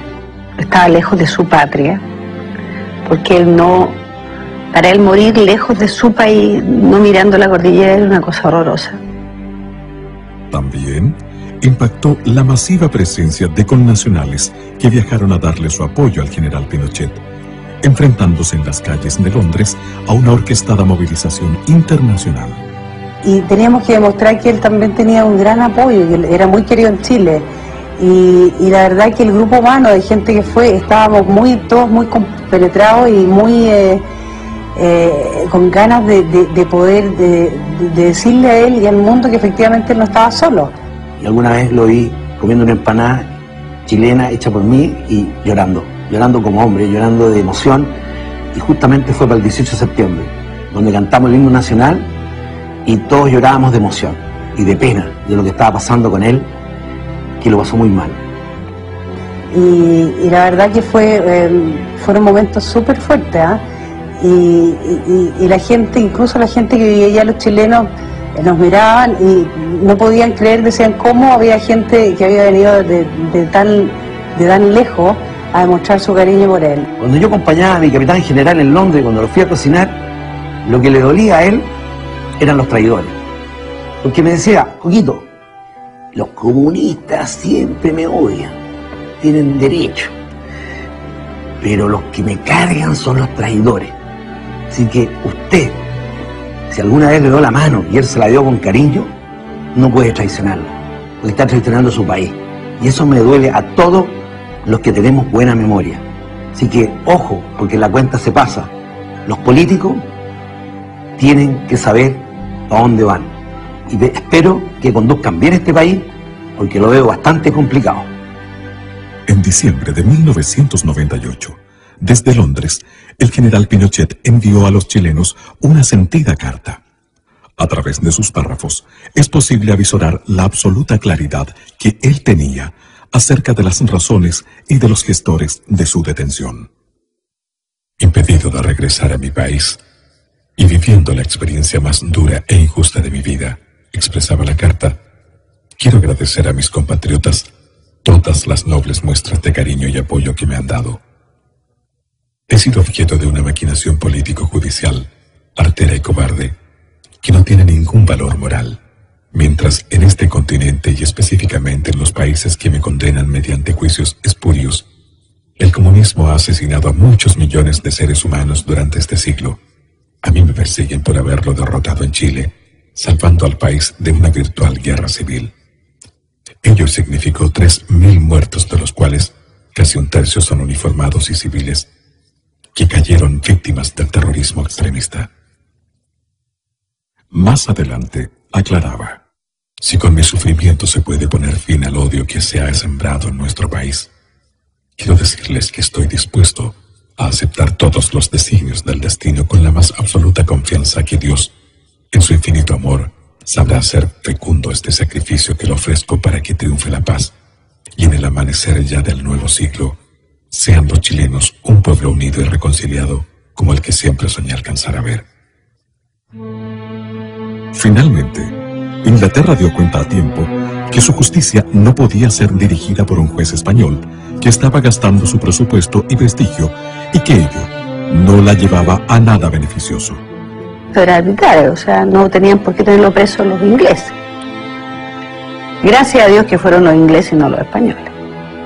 Fue una gran emoción saber que volvía, y también a la vez algo increíble, porque no podíamos creerlo después de tanta tensión, tanto momento difícil. Fue como el término de una pesadilla. Y ya el hecho de ver en la televisión cuando el avión despega en dirección a Chile, ya fue como, bien, era verdad, en realidad. El gobierno dispuso que el general Pinochet no fuera recibido con los honores que merecía, y que miles de adherentes esperaban que así fuera. Sin embargo, el general comandante en jefe del ejército, Ricardo Isurieta, lo recibió como correspondía. Era senador de la República, expresidente, había sido ex comandante en jefe. Entonces, el hecho que estuvo tanto tiempo en Londres para nosotros era una situación que no era grata. Las imágenes de esta recepción, al ser publicadas en la mayoría de los medios de comunicación internacionales, de nuevo hicieron cavilar sobre lo que verdaderamente había sucedido en Chile. La historia de Chile no comenzó el 11 de septiembre. El 11 de septiembre es el día último en que Chile se destrozaba y se caía a pedazos. No amanecieron con ganas de tomarse el poder. Lo que hicieron fue a petición de la inmensa mayoría de chilenos, incluso de aquellos que hoy día dicen que no, incluso de aquellos que en ese momento fueron a dejar su amiguito y dieron plata y hoy día dicen que no, incluso con ellos, incluso aquellos que fueron parte del gobierno militar entre 1973 y 1975, como fue la democracia cristiana, y que no intenten decir que no, porque la historia no se puede falsear.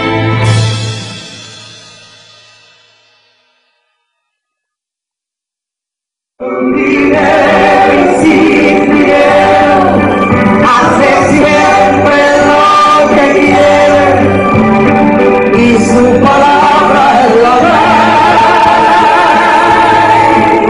Si tiene trono y reina y tiene mucha gente que lo comprenda, y usted sigue siendo el rey.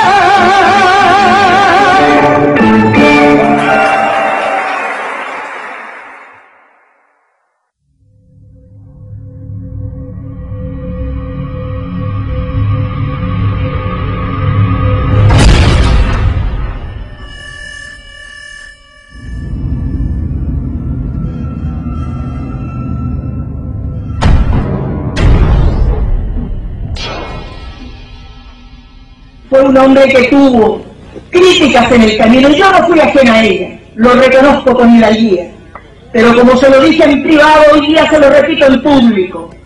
¿Cuántas de mis críticas hoy día tengo que decirle, presidente, tenía usted la razón?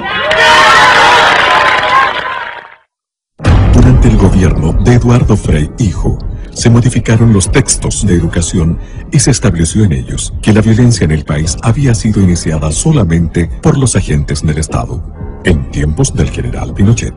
El cambio en los textos de educación fue una clara demostración de querer borrar de la historia el periodo de guerra irregular que se mantuvo vigente por casi 30 años en Chile, con algunos momentos más álgidos y duros que otros. El presidente Eduardo Frei Ruiz-Tagle, lamentablemente, con la anuencia del mando militar, tratando quizás de dar señales de consenso reconciliador, estableció una mesa de diálogo, con lo que se judicializaron todas las causas militares. El perjuicio mayor fue para los militares que habían actuado directamente en la lucha contra la actividad terrorista. Esas personas comenzaron a ser procesadas y muchos de ellos están todavía detenidos, presos, condenados, con una justicia muy extraña. Hoy día, los militares que dieron garantía y seguridad al país permanecen encarcelados sin que se vislumbre todavía una salida. Evidentemente uno ve una acción insidiosa, porque acá uno escucha permanentemente la mitad de la campana, la mitad de la historia. Yo le dije al principio de esta entrevista que la verdad contada a medias termina siendo una vil mentira. Entonces, ¿por qué no juzgamos a la otra parte también?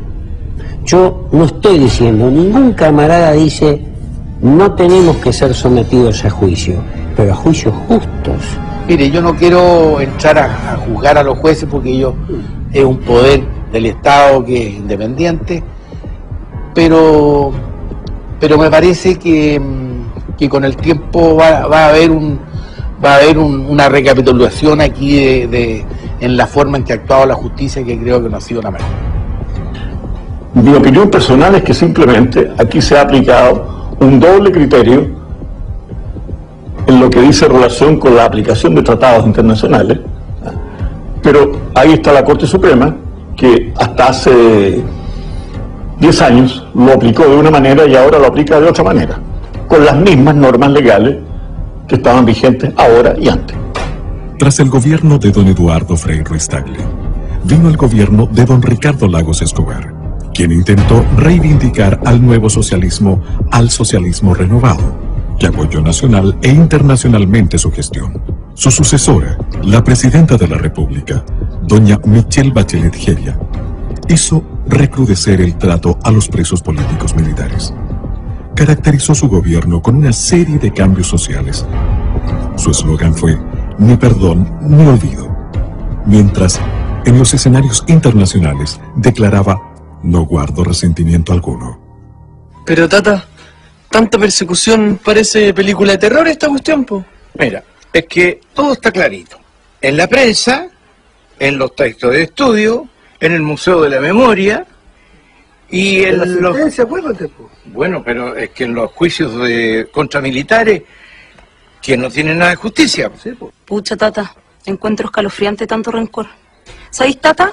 Yo creo que la carretera austral es lo que más representa al general.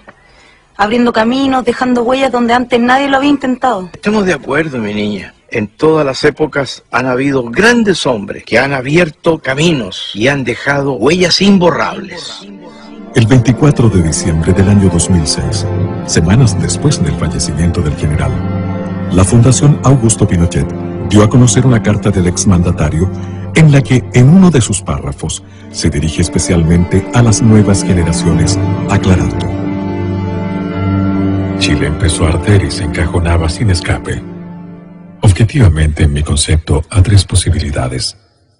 Esto que lo entiendan las nuevas generaciones nacidas con posterioridad a la crisis. A una guerra civil sin cuartel, de ventana a ventana, con miles y miles de personas muertas, a la imposición de una dictadura llamada del proletariado ideológicamente marxista-leninista, con la pérdida total de libertad política y del Estado de Derecho, y a una reacción conjunta de civiles y militares para eliminar tajantemente las anteriores. Nadie discute que la inmensa mayoría de la población se inclinaba por esta última alternativa. En otro párrafo de esta carta, el general aborda de manera frontal el tema de las muertes y los desaparecidos. En muchas muertes habidas y en los desaparecidos de cuerpos, es muy posible que no se logre jamás un conocimiento acabado del cómo o por qué ocurrieron.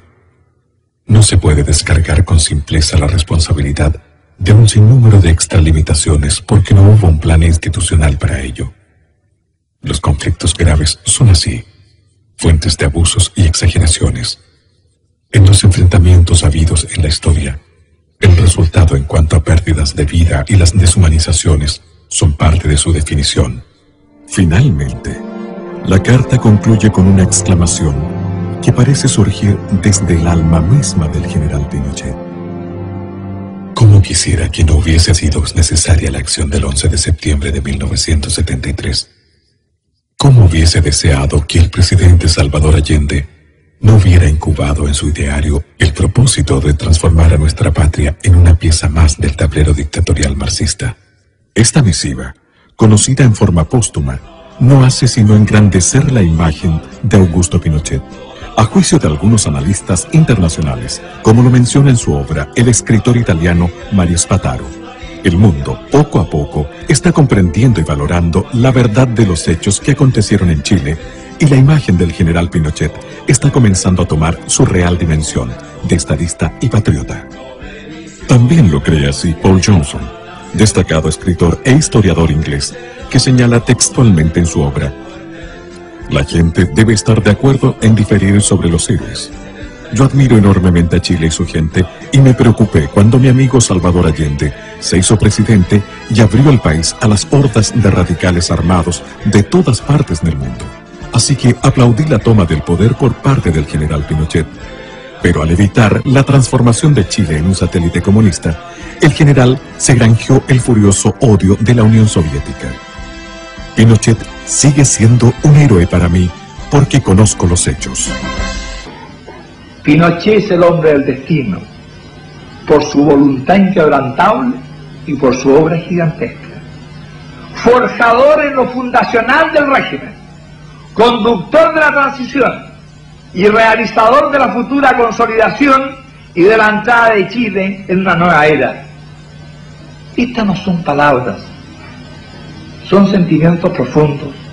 Pinochet, para la mujer chilena, es signo de seguridad.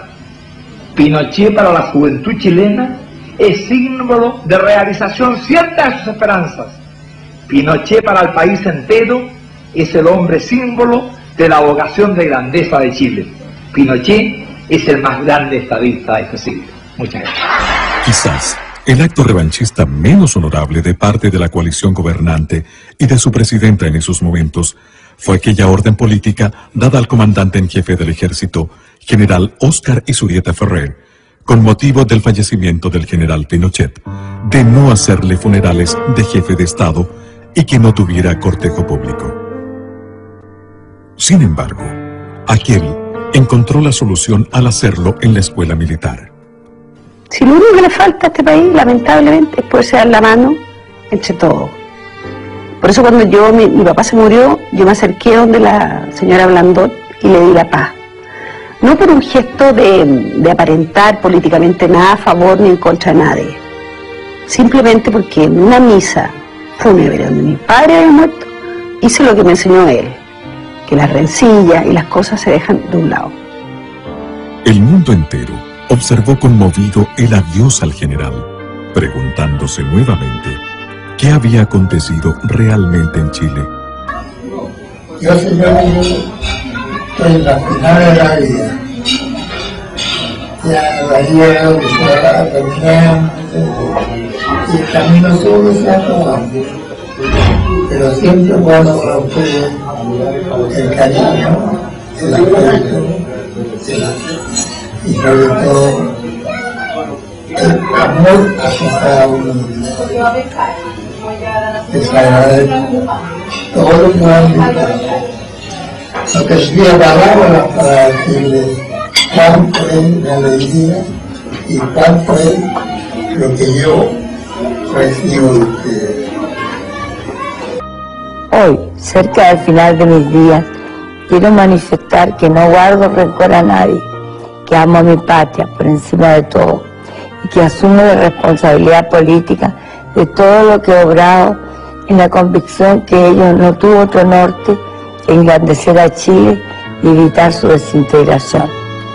Quiero especialmente dar un mensaje de apoyo a mis camaradas de armas, muchos de ellos privados de libertad, que sufren la persecución y la venganza de quienes desencadenaron la confrontación y la violencia, que obligó a las Fuerzas Armadas y de orden a intervenir para superar un conflicto que parecía insalvable.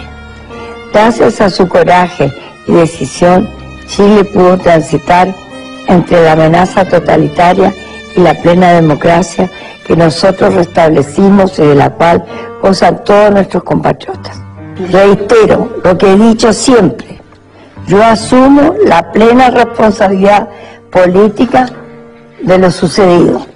Tengo la certeza más absoluta de que el día de mañana, cuando cesen las pasiones y los resentimientos, la historia juzgará con objetividad nuestras tareas y reconocerá que la obra realizada colocó a Chile a la cabeza de las naciones de este continente. Ruego a la Divina Providencia que seamos capaces de superar las heridas que inevitablemente dejan conmociones sociales y políticas como las que debimos enfrentar en 1973, y que se restablezca en Chile la unidad, concordia y paz social. Solo así volveremos a ser grandes y sepultaremos el odio y el revanchismo. Muchas gracias a todos ustedes por la lealtad y la gratitud que guardan para con este viejo soldado, a quien la patria lo colocó en una encrucijada histórica que logramos resolver con el apoyo y respaldo de sus camaradas de armas y del heroico pueblo chileno. ¡Viva Chile!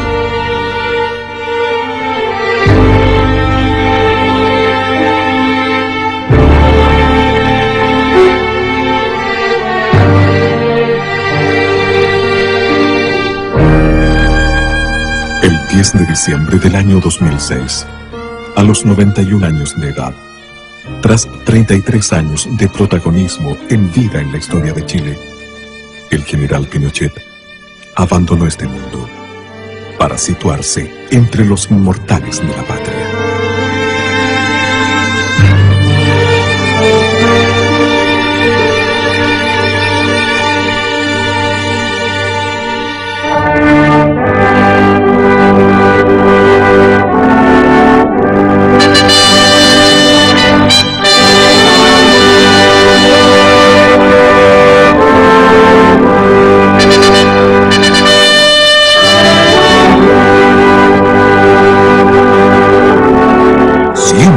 Presidentes serán olvidados.